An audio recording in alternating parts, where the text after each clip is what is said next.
Humanity has always possessed an ability to be involved in the act of creation. Visual art, performing arts, and literary arts are three of the largest and most widely used venues for creative expression. Artists and poets have historically been some of the most influential people of their times, and these people have frequently resulted in important progress in society. However, this beautiful thing that we call creativity is extremely fragile, and ever since the early 2000s, its risk of breaking has increased. Social media is an extremely large part of our lives in the modern world, and its effects on creativity are worthy of discussion. As the average song length falls even lower from 2019's 3 minutes and 39 seconds, and artists now have more access than ever to an immediate audience, the effects that social media has on creativity must be explored, and that is the goal of this project. In this project, I will demonstrate the connection between social media and mental health, social media and attention span, and connect its effects on attention span and mental health to creativity in order to advocate for the regulation of social media companies. One of the largest factors of the modern mental health epidemic is the influence of social media. Many experts have found that social media is a substantial cause, not just a tiny correlate of depression and anxiety. And as a result, a large cause of depression and suicide, showing the impact social media has on mental health. The information provided by credible experiments, evidence, and studies provides solid backing for the claim that social media and mental health are directly related, and not in a good way. As social media has risen, so too have the rates of depression and suicide, specifically among young people. As we have seen social media rise to popularity, we have also seen staggering increases in the suicide rates of teen girls. The rates have risen 19% from 2011, and now 30% of teen girls say that they have seriously considered suicide. These unprecedented spikes in the rates of suicide and depression have been directly linked, with credible experiments and studies, to the rise of social media. However, despite all this evidence confirming social media's detriment to our mental health, some say that the evidence more strongly supports the claim that social media is not strongly related to our mental health. Several studies have concluded that social media's harmfulness is so close to zero that it was roughly the same size as they found in the same datasets for the association of mental health with eating potatoes. Many researchers have found that social media is harmless, but many other researchers believe the opposite. Both groups have thoroughly supported their claims with evidence and experiments, so where does the divide come from? The issue lies in the data that is being researched. The groups that find social media's harmfulness to be close to zero research digital media use in general, rather than specifically social media. And in this lies the issue. Digital media, TV, video games, movies, etc., does not make teenagers want to commit suicide. By diluting the data with research that is too broad in general, researchers fail to find any sort of relationship between social media and mental health. However, once the research becomes specific, the connection becomes quite clear. The trenches of suicide and depression are dug deeper by the drills of social media, and this effects must be realized and stopped. The effects on mental health aside, social media also impairs the key to diligence and effort, our attention span. As children are exposed to social media, many changes are observed in their behavior, but perhaps the most notable is their dramatic inability to feel comfortable watching one thing at a time. This inability to watch one thing at a time is a direct indicator of the loss of ability to focus. According to the Merriam-Webster dictionary, focus is defined as a noun, as a point of concentration, a single point of concentration. An inability to watch one thing at a time is the same thing as an inability to focus. An inability to focus drags our attention span into a hunger for stimulation. As we hunger for stimulation after our focus has been dried up and our attention span is laid to ruin, we are forced to turn to the most pure form of stimulation available to us, social media. Social media becomes a drug that we turn to in order to maximize stimulation and minimize the investment required to focus and give our full attention span to a task or topic. As with opioids and other addictive substances, social media requires us to continually use more and more of it in order to get the same dopamine high. As we use more and more social media, more and more of our attention spans and lives are consumed. The lack of focus caused by social media creates people who are unwilling to dedicate themselves to and complete a task. People who would rather consume simple bite-sized treats like social media videos rather than engage with the world around them in a meaningful and complex way.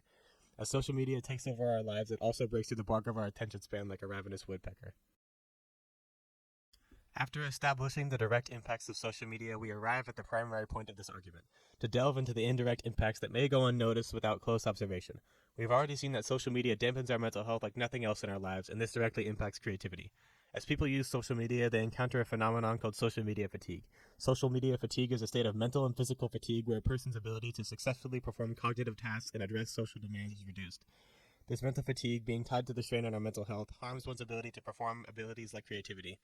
Another issue related to mental health that harms creativity is the anxiety that accompanies social media. On a platform that favors direct feedback, many users feel anxious about whether or not viewers will like their posts, and creatives are no exception. It is true, of course, that any creative endeavor will lead to fear of criticism, rejection, or failure, but the intense anxiety that accompanies social media can easily dissuade artists from sharing their work or even beginning work in the first place for fear of rejection. Mental health affects creativity, and so does a short attention span. One frequent example is the effect our short attention spans have on the artists whose content we consume. Because social media promotes instant gratification, musicians are forced to produce music that satisfies the need for immediate stimulation. As song length falls to cater to those who don't have the attention for a longer, more thought out piece of music, artists are forced to create music that fits into one type of category. That doesn't sound like creativity to me. On top of the inability to create deep and meaningful content, artists are expected to come up with a higher volume of work each time they publish new content to recreate the endless flow of stimulation allowed by social media if they wish to keep their audience interested. Social media has created people who would much prefer a short and instant flash that lights their brain's dopamine centers on fire rather than a thoughtful work of art that requires focus and thought to understand. And artists are forced to conform if they wish to succeed.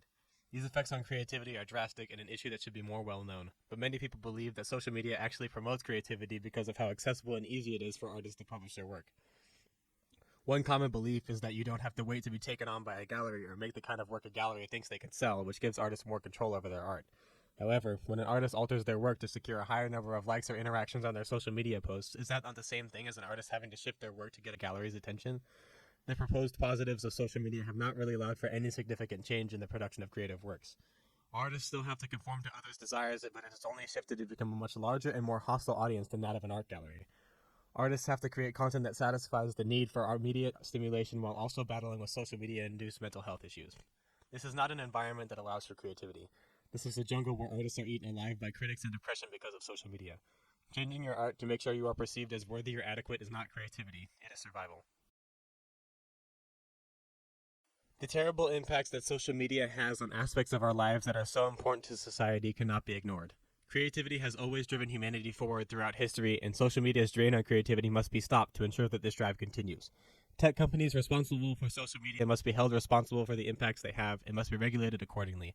Many ex-employees for social media companies feel guilty about their creation and feel that social media has eroded the core foundations of how people behave by and between each other. These companies create things that degrade the foundations of our society, and they are well aware of it. Many companies are aware of the mental health effects that social media has, but they have done nothing to stop it. Companies must not be allowed to ignore the damage their product causes and continue without punishment.